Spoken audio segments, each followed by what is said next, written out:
Okay, thanks very much. We have quite a lot of time for questions. And I guess the idea is that people will speak into the microphones, which are in the aisle. Is that the idea, Wendy? Yes. We're just going to turn the microphones on. Wendy, since the room is so small, can we do it without people? No? The room isn't that small? People have to be on the microphones for the webcast. Okay, so you'll have to get up and go to a mic. Oh, and please remind us again who you are when you give your question. Hi, I'm Monica Herc from the Pew Charitable Trust's Home Visiting Campaign. And so my question, I guess this is to Dr. Michalopoulos, is about on the duration of benefits where you have this long-term follow-up. One concern I have, I mean, it's great that the studies have the long-term follow-up, but sometimes that means the study is 20 years old, too. So, for example, with nurse-family partnership and the welfare results, that was under AFDC, not TANF. It was under a different economic situation in terms of jobs. Similarly, with smoking cessation, the baseline rates were higher 20 years ago, so it's easier to have an impact. So what do we do about if our results are 20 years old and we have this follow-up?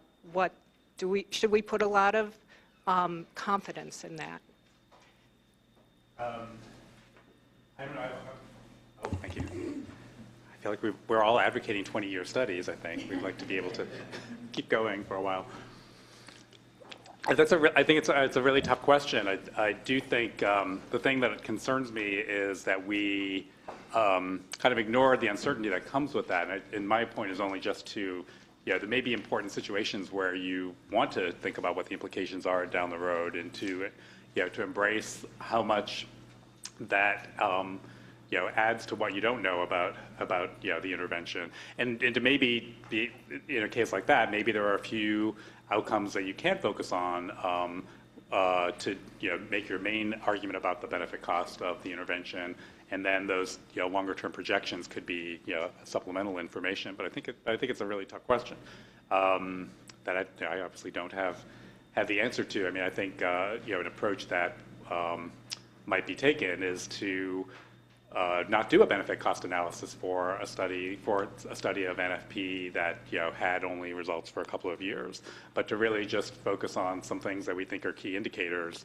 and and say that those key indicators, seeing important impacts on those key indicators, is really what you'd like to see happen. And rely on, I mean, even though they were older, there are some positive results from that. Another approach is to rely more on a cost-effectiveness analysis. So here are the key outcomes of this short-term study, and here are some other ways that people have tried to influence those outcomes, and is this a more expensive or less expensive way to achieve those impacts? So the cost-effectiveness analysis may be a way to get at that without needing the 20-year perspective.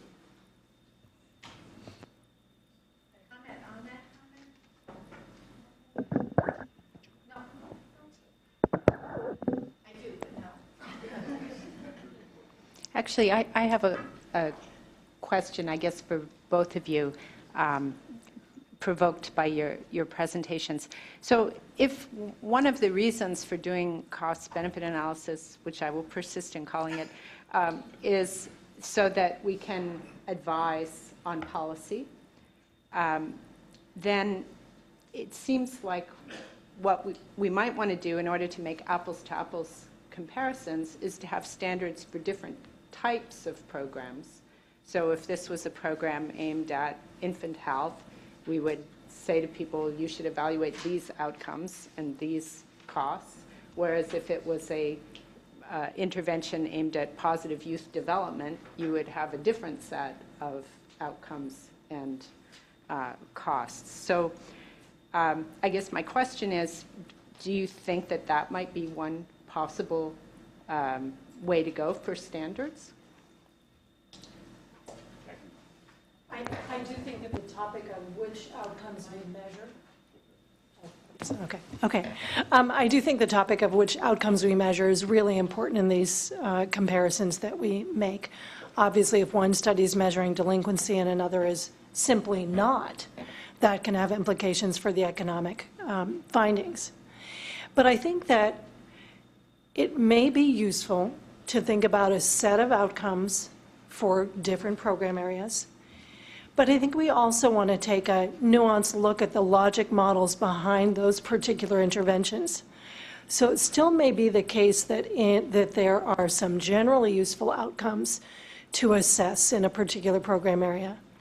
But I think the logic models should really be used to drive the things that we're assessing. And maybe we'll hear more on what we should measure. But I think when we're trying to make attributions from an intervention to a particular economic outcome, we just need to be careful about why we think the intervention influenced that particular outcome. So it may be that a general set of outcomes is a little too broad, although I think it definitely is a step in the right direction. I think part of the answer to your question, too, is how policy decision-making is being made. So if you have a Department of Health that's worried about child health outcomes, and you have a Department of Human Services that's worried about cognitive development or something like that, then you may not need to have the same outcomes and the same benefit cost comparisons across those two, because you have different people perhaps making those different decisions. But if Congress is going to try to make decisions about different types of interventions, then maybe it is more important to put them on kind of the same level, use the same standards across them in order to help that one body make a decision about one versus the other. But I think it seems like it would be really, really hard though to do that. So it's, I would think definitely thinking about the logic models and which outcomes you expect to be influenced, and using that to drive how you do the benefit cost analysis seems like the way to go.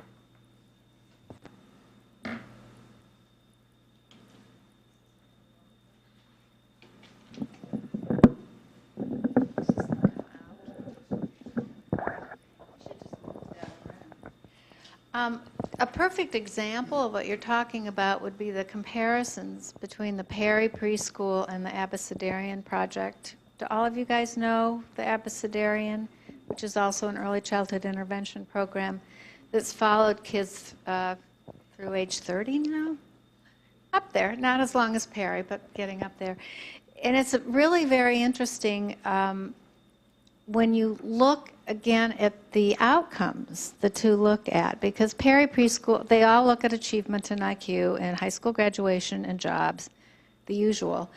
But as everybody knows, Perry had some very large effects on crime, whereas Abecedarian had nothing on crime. And it really does raise an interesting issue. Most people are now arguing that Perry Preschool was a totally different intervention in terms of working with kids than was Abecedarian, and that it focused on executive functioning and blah, blah, blah, and that's why they got the crime results. Now, I know both programs pretty well, having implemented Abecedarian in 8 sites, and I would argue that the interventions look awfully similar. So to me, even though the field has said, oh, well, we don't have crime effects in Abecedarian because they didn't do X, Y, and Z, it's not clear to me at all. So when you try to do the same outcomes, it really does lead you to a question of how different were these interventions, and why in heaven's name did we get these big crime effects in one and not the other? And then that, of course, raises to me the question of uncertainty in terms of the Perry Preschool findings with crime. It also raises to me an issue of when you do your cost-benefit ratios, what you include and what you don't include. So you can take the Margaret example and include everything.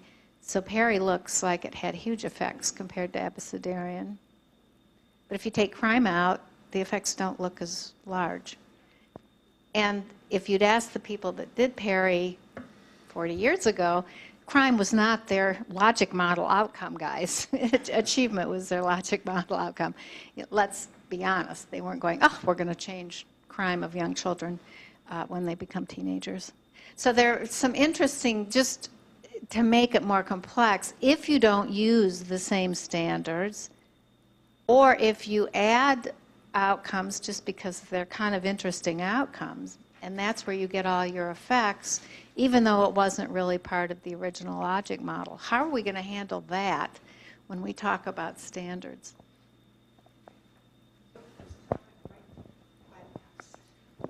So I guess to piggyback a little bit on your comment and also try to answer this idea of, well, could we develop standards for kind of different areas of programming? I think that this issue of multifinality that is very specific to prevention. I mean, we intervene in multiple risk factors that hopefully have multiple outcomes across a broad range of areas. So I think if we were going to think about different standards for different areas, the areas might not be substance abuse prevention or crime prevention, but instead tailored to the format of the program in the dynamics around that program. So how that initial investment is made and when we would expect to see effects, so where it's occurring in the developmental process. And I think it really speaks to the unique nature of developmentally based prevention when we start talking about kind of benefit cost work, because we couldn't just kind of tag it to different areas like in different standards like it's sometimes done with more medically based kind of programming that's more tertiary. So. Can I just add to that? Part of when I hear you talk about parity versus adversarial, what I hear also is the importance of replication in results, and to learn better about how generalizable they are, and that it's interesting to hear people see the results. They assume that it was just done better in Perry preschool than at Absidarian, as opposed to two different studies, and there's some uncertainty in the and probably many of you know this, but in the health work, Johnny Anides has published a number of articles about how often studies that with promising results are replicated, and the results are usually not nearly as promising, in part because you're just kind of surprised by an outlier effect, and then when you try to replicate it, you don't see it again. And it seems like that's something that may be happening here as well, but the value of having more than one study to try to get a sense of how much uncertainty there is and how much variation there might be in the key impacts. Well, that was the beauty about Abecedarian, because we did take it, we did it in 8 sites, and we got exactly the same achievement effects through age 18, which makes you go, gosh, that's pretty amazing. They did an 8-site study, and they got the same results. We don't have anything on pairing, or anyone took pairing, right, and took it forward. So when you make the argument the one was done better than the other, I say, oh, we got no crime effects either in our 8-site follow-up. So. Okay. Question for Margaret about measuring the significant effects versus all effects. What would you think about a Monte Carlo model that randomly drew an effect size from the confidence interval of each outcome? We actually did that. So, some of the points were for illustrative purposes, but in our study that we're working on publishing, we did 1,000 Monte Carlo simulations, and those did exactly that. So I think that is well, for our, I'm sorry, I don't have those numbers completely handy, but when we look at our significant effects, the 90% confidence interval is nice and narrow. When we include all of our effects, that confidence interval goes, I don't think I could tell you what the confidence interval bounds actually are at the 90% for all effects. Sorry, I don't have access to that, but I can look into that and get back to you. I can say with confidence that it's a much wider distribution around that 8,000 figure. I have a Margaret question. One of your non-significant effects findings went in the opposite direction, and so did that reduce by putting that high school graduation figure in? Did that reduce your benefit? It actually didn't go in the wrong direction, but I think maybe with all the information on this slide, that wasn't clear. Okay, it was higher sorry. as we Okay. hoped it would be. Okay, However, okay. if But had that been the case, it would have brought things down. Absolutely, the iatrogenic effects would do just that.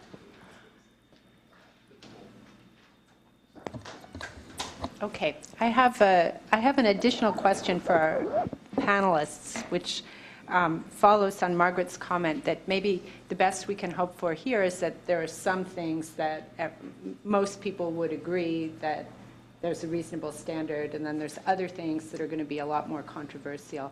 So if you had to pick one or two things where you think we ought to be able to come to agreement about a reasonable standard, well, what would those things be? That could be good for every single panel. Yeah. And less than that. But let's start with panel. Gosh. It's a really good question. You know, and every time you want to go somewhere, all of a sudden there are a lot of other questions that come up. I'm going to take a stab and say, and Richard Zerbe's sitting here, I think we could make some headway on discount rates that we use, because I think there it's possible to achieve some consensus on a range and then think about what we do with lower and higher discount rates and how we think about them. So there may not be agreement about the exact discount rate we should use, but we may reach consensus around a tighter range to think about in our work. Okay, your turn.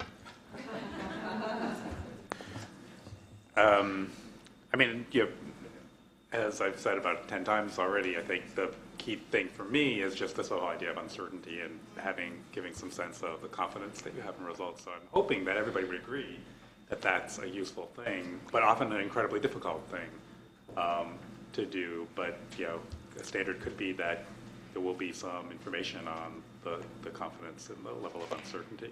I mean, I hear often there are two concerns I've heard. One is that it's incredibly difficult when you have 55 different costs and benefits to try to add up to come up with the measure. The other argument I hear is that policymakers do not like ranges. They want to know what the number is. And anything about uncertainty is going to be hard to do. But I don't think the second is a very good reason. The first is an excellent reason, and it may make it impossible to do in some situations. But I would hope a standard would be to move toward the direction of, doing it. Just one thought about that, too, the things that Margaret talked about. This question about, I'm David Hawkins, thanks. This question about how do you deal with volunteers? How do you deal with, people who are giving their time? And it seems to me that at some point, there are arguments on both sides of that coin, all the way across from nothing to what it would cost for them if they were working at their job. And it seems like it could be possible to develop a consensus that says, this is what the IOM consensus panel on benefit cost analysis says you should do for evaluating the volunteer time. And a decision like that would really, a guidance like that would really make a big difference across lots and lots of studies. So part of what I think it is a need for reasonable people who understand what's going on that we're talking about to say, you know what, of the options at this time, we would recommend this, and this is what people should do. And then we get much more apples-to-apples comparisons just on that one little thing that can make such a big difference in terms of the cost of at least many kinds of interventions where teachers are delivering a curriculum in the classroom or board members are volunteering their time, et cetera. So I think there won't always necessarily be here's the right answer scientifically, but here's the best advice that the IOM could give to people who are doing this may be a direction that would really be beneficial to the field.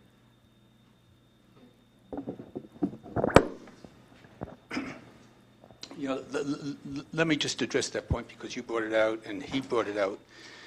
Hank Levin, think about it this way.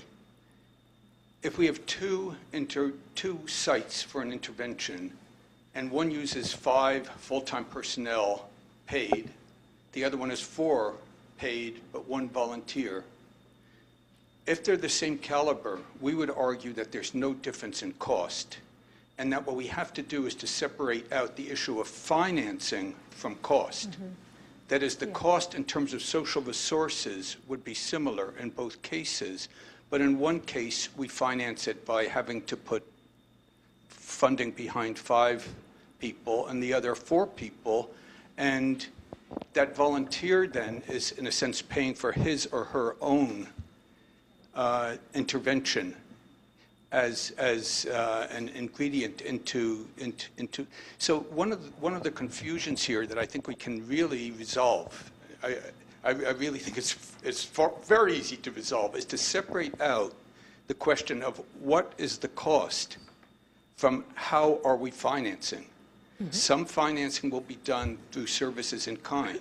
Then you could say, well, this foundation's giving us money as well. Yeah, and we can make transfers and reduce, you're talking about stakeholders, which I think is really valuable. We could reduce the cost to one stakeholder through a transfer of funds, increase it to another. So, I mean, these are balanced accounts. But we really have to separate out what are the real resources required. And here's the danger if we don't.